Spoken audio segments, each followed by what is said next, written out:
Friends, ये वाला part कैसा लगा जरूर बताना। तो पार्ट 7 में वान की माँ उसके पति को बोलती है, क्या हुआ है, आप इतना टेंशन में क्यों हैं? वान के पापा बोलते हैं, मैंने सील तो दे दिया लेकिन कुछ दुकान के बारे में यान को बोला नहीं, वो दुकान अब भी मेरे पास है। यान की माँ बोलती है, तो ठीक है ना, आप घबरा क्यों रहे हैं, यान को तो इस बारे में कोई भी आइडिया नहीं है। वान के पापा बोलते हैं, अरे मुझे तो ये डर है कि वो जानबूझ के वो दुकानों के बारे में नहीं पूछी। वान की माँ बोलती है, अरे आप टेंशन क्यों ले रहे हैं, उन दुकानों को तो बड़ी बड़ी ऑर्डर आता है, कितने पैसे आएंगे तो खुश होना चाहिए। वान के पापा बोलते हैं, सुनो मुझे ऑर्डर तो मिले हैं और एडवांस भी, लेकिन सील के बिना मैं रॉ मटेरियल्स नहीं खरीद सकता। वान के माँ बोलती है, हे भगवान, अगर आप टाइम पे माल डिलीवर नहीं करेंगे तो आपको एडवांस में लिए पैसों का 10 गुना लौटाना पड़ेगा, अब हम क्या करें?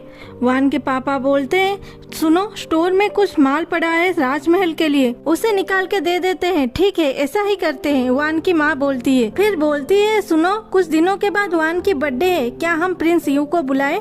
वान के पापा बोलते हैं, ठीक है, हम उन्हें सिर्फ बुलाएंगे नहीं, इतनी अच्छी ट्रीट करेंगे कि वो वान से शादी करने के लिए राजी हो जाए। दूसरे सीन में प्रिंस यू पागलों की तरह फेंग को पानी मांगते हैं। पानी आते ही यान की मेडिसिन निकालते हैं खाने के लिए, लेकिन एक भी गोली नहीं थी। वो दर्द से चिल्लाते हैं। फेंग बोलता है, प्रिंस यू, जब से आप यान के मेडिसिन ले रहे हैं ये वाली मेडिसिन नहीं लिए हैं। वैसे भी यान बोली थी कि उनकी मेडिसिन सिर्फ दर्द से राहत देगी, आप ये पुराना वाला मेडिसिन खा लीजिए। प्रिंस यू उस मेडिसिन को खाने के लिए पकड़ता है, फिर मुंह के पास लेके फेंक देता है और बोलता है, नहीं फेंक दो इसे, नहीं जला दो इसे, मैं और कभी भी ये मेडिसिन यूज नहीं करूंगा। फेंग बोलता है, लेकिन प्रिंस यू, वो लोग बोले थे अगर आप 1 महीने तक ये एंटीडोट नहीं लेंगे तो आप मर जाएंगे। यू बोलते हैं, नहीं, अगर मैं अब भी ये मेडिसिन लूंगा तो हमेशा के लिए उन लोगों के कंट्रोल में रहूंगा।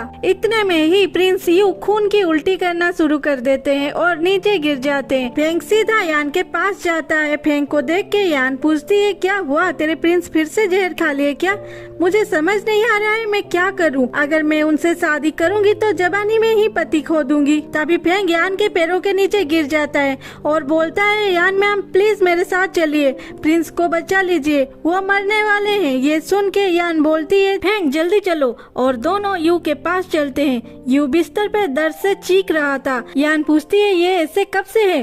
फेंग बोलता है, 4 घंटे हो गए हैं। यान चिल्लाती है, और जल्दी बुला नहीं सकती थे मुझे? फेंग बोलता है, प्रिंस यू ही मना किए, मैं क्या कर सकता था? यान फेंग को रूम से जबरदस्ती निकालती है, जाओ यहाँ से। फेंग बोलता है, मुझे रहने दो प्रिंस के पास, लेकिन यान कुछ भी नहीं सुनता और बोलती है, मुझे रूम में कोई नहीं चाहिए, तुम बाहर वेट कर सकते हो। फिर यान सिस्टम के मदद से यू का ट्रीटमेंट करती है। यू को इंजेक्शन देने के बाद उसे थोड़ा राहत मिलता है और वो बोलता है, यान तुम आ गई? यान बोलती है, हाँ मैं यहीं पे हूँ, तुम सो जाओ, और सोचती है कैसे इस जहर से यू को बचाएगी। फिर फेंग को दिखाता है जो कि नींद में था। वो अचानक से बाहर देखता है तो सुबह हो गई थी। वो सीधा जाता है यू के रूम के पास और दरवाजा को जोर जोर से खटखटा के बोलता है, मिस यान प्रिंस कैसे है? यान कुछ नहीं बोलती, इसलिए वो बोलता है, मिसेस यू, मिसेस यू, क्या मैं अंदर आ सकता हूँ? ये सुन के यान मुस्कुराते हुए सारे मेडिसिनल प्रोडक्ट सिस्टम के मदद से गायब कर देती है। फिर यू के सर में हाथ रख के बोलती है, चलो ये जहर के असर थोड़ी तो कम हुआ, लेकिन मेरी हालत खराब हो गई। प्रिंस यू उसके हाथ पकड़ के अपने पास ले आते हैं और बोलते हैं, मैंने सुना कि तुम्हें कोई मिसेस यू बुला रहा था। यान बोलती है, वाह, मैंने तो बहुत अच्छे से अपना काम किए, नहीं तो कल रात जो रो रहा था आज वो मेरी ही टांग खींच रहा है। यू बोलता है, तुम थक गए होगे ना, रात भर मेरी ख्याल जो रख रही थी। यान बोलती है, सुनो मैं घर जा रही हूँ, अगर तुम में जरा सी भी दिल है तो प्लीज प्लीज फिर से बीमार मत होना। यू हंसते हुए फेंग को बुलाता है और बोलता है, यान को घर ले जाओ। फेंग बोलता है, ठीक है प्रिंस यू, लेकिन प्रिंस आपको तो आज राजा के पास जाना था। यान बोलती है, राजा से मिलोगे इस हालत में? तुम्हें रेस्ट चाहिए, बाहर मत जाओ। यू बोलते हैं, मुझे काम है, मैं जल्द ही घर आ जाऊंगा। दूसरे सीन में दिखाता है, राजा के पास यू आए हैं और जोर जोर से खांस रहे हैं। राजा पूछते हैं, यूँ तुम्हारा तबीयत कैसा है? अगर तुम्हें वीक लग रहा है तो तुम अब आराम करो, जब तबीयत ठीक होगा तब आना। यूँ बोलते हैं मुझे राजा के पास आना ही था रिपोर्ट करने के लिए, और ये मेरा काम भी है। राजा बोलते हैं तुम बचपन से इतना जिद्दी क्यों हो? ठीक है उसे छोड़ो, पहले ये बताओ यान से शादी करने के बारे में तुमने क्या सोचा?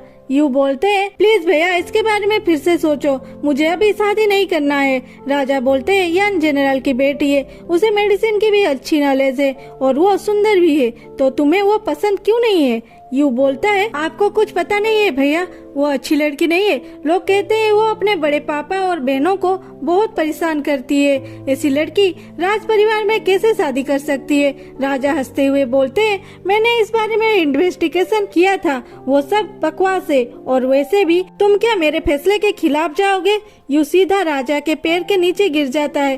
भैया मुझे माफ करो, मुझे कभी भी उस लड़की के साथ शादी नहीं करना है, आप प्लीज अपने आदेश को लौटा लीजिए भैया। ये सुन के राजा यूँ पे चिल्लाते हैं चुपचाप मेरे कहना सुनो, और गार्ड को बोलते हैं अभी इसी वक्त राज परिवार के बुक में यान की नाम लिखो और एक अच्छा सा दिन देख के इन दोनों की शादी करवाओ, और वहाँ से चले जाते हैं। यूँ रोते हुए बुलाता है भैया सुनो भैया भैया, और हंसने लग जाता है, मानो उसे जैसे पहले से पता था कि राजा वो जो बोलेगा उसका अपोजिट ही करेंगे।